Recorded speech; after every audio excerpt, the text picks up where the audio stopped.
Hi, I'm Rob, and in this Gems of War video I'm going to show you the team I'm going to use for this Key to Darkness World event and explain the scoring system at the same time, because it is a little bit more complicated than what we have normally. Right, first things first, always grab your rewards. Your guild may have started this before you due to different people playing in different time zones, and the reason you'll do that is because you want to get this dragon token straight away. You can evolve it into a badge. There we go. Now you want to make sure you pop that into your team. I'm just going to do that manually. Go back here, find your medal dragon badge. Increased skull and spell damage for this event, so that is really good. Absolutely make sure you pop that into the team. Let's go back again. And from the shop you want to grab a tier 1. This is only 30 gems, completely worth it. This is a week-long event, remember. You do this all week, and all your troops are going to start enchanted at the start of each and every battle, and you get other stuff at the same time. All certainly worth having, and a bit of a bargain for a mere 30 gems. Alright, so now let's take a look at the scoring system, and as I said, it is a little bit more complicated than what we're used to. We have a dark power, which is a ×10 multiplier, and a light power, which has a ×4 multiplier. Now let's take a look at the troops. The Onyx Giant gives 8 dark power, which with that ×10 multiplier is effectively 80 points, and it can drop more.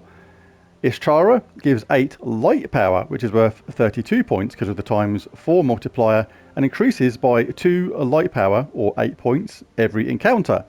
The Mirror Queen gives 5 light power, which is 20 points, and increases by 1 to 2 light power, or 4 to 8 points each encounter. The Mirror Queen gives 5 dark power, which is worth 50 points and can drop more. The Umbral Giant gives 4 dark power, or 40 points, and can drop more. And Zephyros gives 4 light power, or 16 points, and increases by 1 to 2 light power, or 4 points every encounter. So what's going to happen is you're going to fight 4 battles at random between the Mirror Queen, Umbral Portal, Umbral Giant and Zephyros. And then once you've had those 4 fights, the map will reset and you can only fight Ishchara. Then it resets again and you can only fight the Onyx Giant. But the order in which you're going to fight these battles in is actually slightly different to what you might expect. The best order to fight these enemies in is actually the Mirror Queen first, then the Umbral Portal, then the Umbral Giant, and then Zephyros.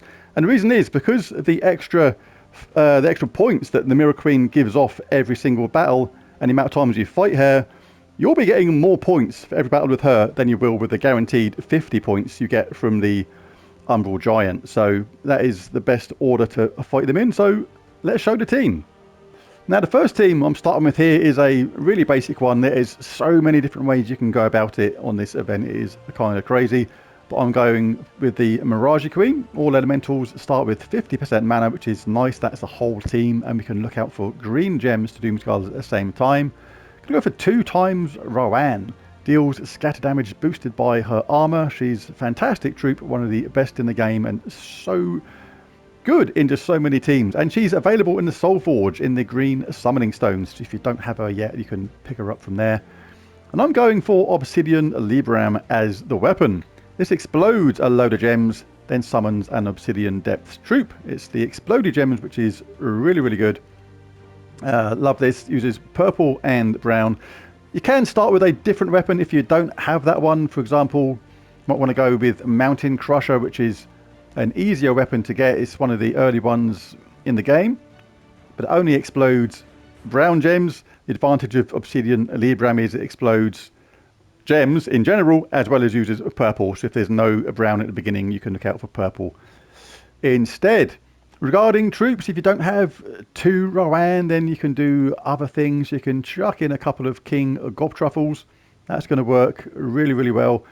If you don't have Rowan at all or can't get her, you can chuck a couple of King Gobtruffles in there, just full stop. That is going to work really well with the weapon as well, this Obsidian Libram or Mountain Crusher, because this generates brown at the same time, which is going to feed straight into your weapon.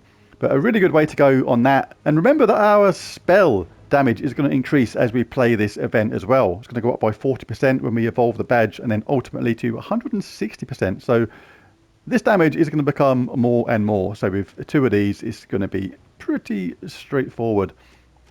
The banner for this is going to be +2 brown, +1 purple, -1 yellow. Want to get that weapon charged up nice and quick.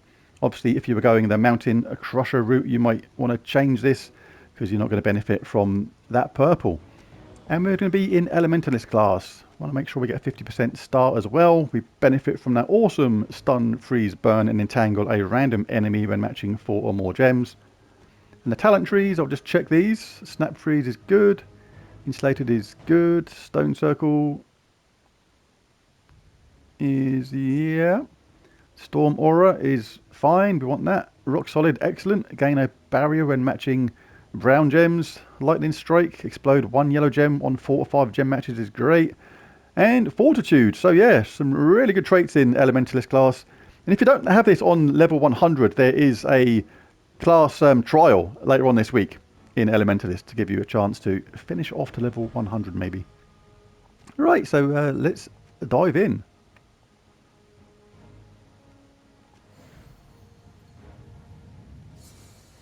I think I left it on Umbral Portal, which was actually a mistake. I should be fighting the Mirror Queen. So we get our weapon up.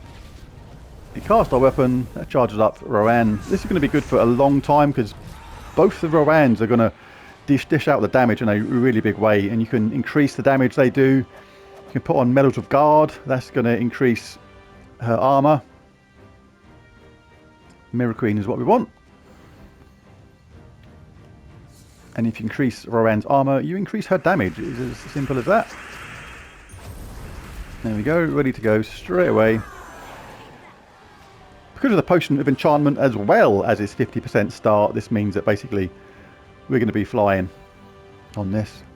Poor old Mirror Queen, she's cute as a button, but we're going to be picking on her pretty much non-stop.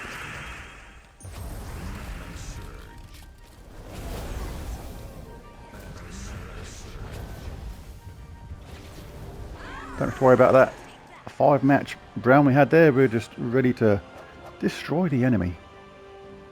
And there it is. After 4 battles we get Ishtara. It's a forced battle.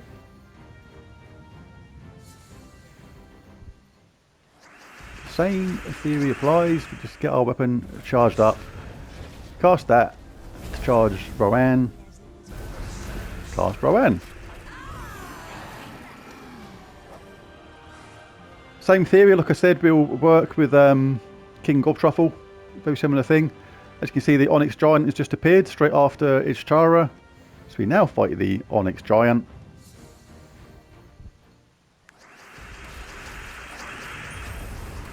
Cast the weapon.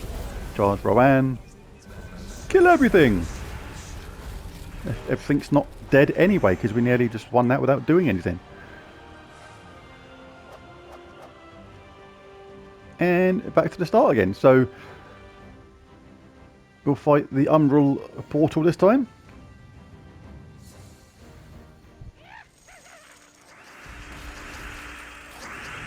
Grab that for Rowan. Cast Rowan. Obviously, the more your magic level, the more damage your Rowan will do. But you're going to be really helped out here by these badges and tokens and medals, remember. They're really going to make a big difference.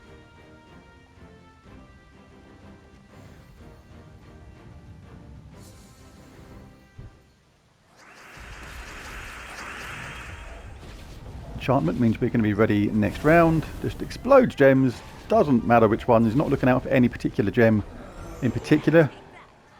But Mountain Crusher, like I say, if you don't have this weapon, will work really well with this because we're using brown. We've got a brown storm going. There'll be plenty of brown on this. Mountain Crusher will still generate an absolute load of mana. No need to cast the weapon. Picking up Dark Power.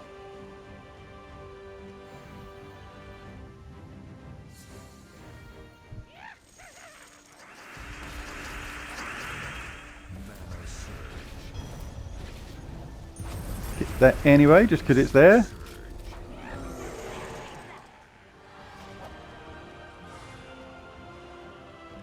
And we've got Ishtara again. Every 4 battles.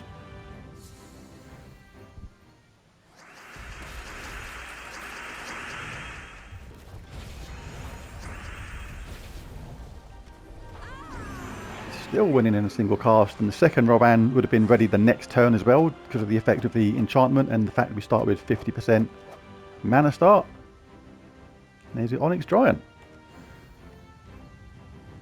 So yeah, boys, so by the time this enemy gets more powerful, you're going to be more powerful too because of the effect of the badges and the tokens, etc. We'll get that, cast that. If we need a double cast Rowan, we're going to be ready absolutely straight away, but we just killed someone, so it looks like we're going to be absolutely okay.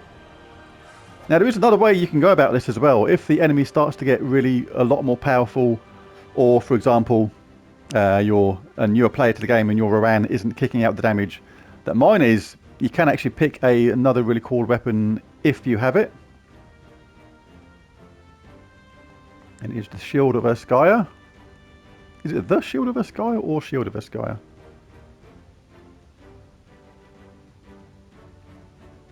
Just Shield. Yeah, this gives an ally magic-based armor boosted by all enemy attack. So basically what you would do with this weapon is you would cast it on Rowan. Any one of your Rowans will be fine, but basically you're going to boost her armor up massively and she's going to do an absolutely absurd amount of damage. So when your Rowans stop killing the enemy in a single hit, if you cast them both and the enemies are still surviving, I would suggest changing your weapon to the Shield of Urskaya, getting that charged up, you cast it on Rowan, she does just hideous damage. Really good weapon, tons of power. But we'll stick with this for now because it is still absolutely working. The chances are this might work anyway because, like I say, by the time this event evolves, you'll be getting the damage boost from the weapon, from the tokens and badges, medals. And that may make a difference anyway. Forced to fight Zephyros now. He's been feeling left out in the beatings, so he's decided he wants to get involved. He's a bit of a masochist and decides he wants a punch as well. So a punch he will get.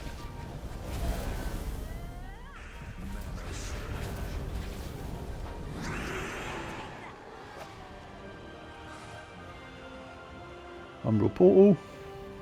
Scores better points than Zephyros, so we'll take that when it's there.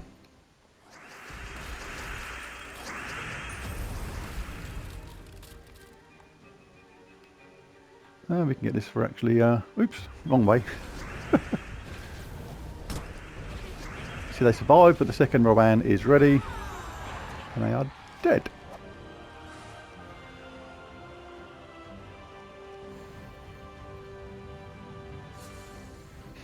This is the last sigil for the minute. But yeah, this team's going to work really good. Like I say, you get to the point where both your Rowans aren't wiping out the enemy in a single cast, one cast each. And you've still got the option of casting the weapon to get the team charged up again, or like I say, you can swap the weapon for the Shield of Urskaya. Chuck it on Rowan and do a ton more damage that way. Ah, we've run out and I want to fight Ishtara one more time, so I'll do that.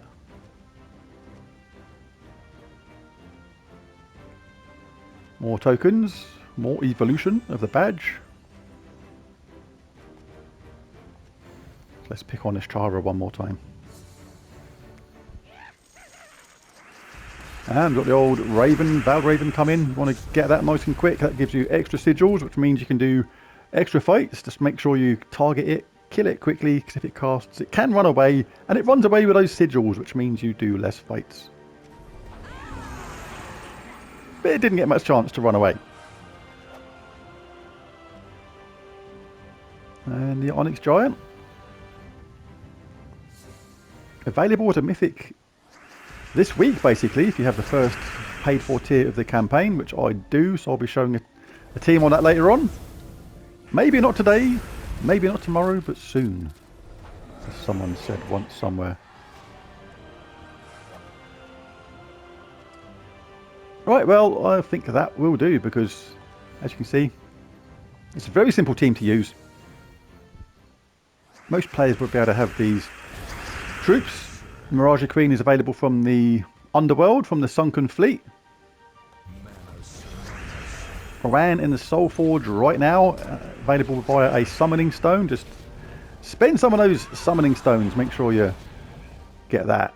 Oh, do we have green to skulls anywhere? No, but we can explode this. This is still going to kill them.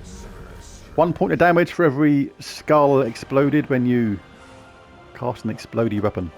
Right, that'll do. There's the video.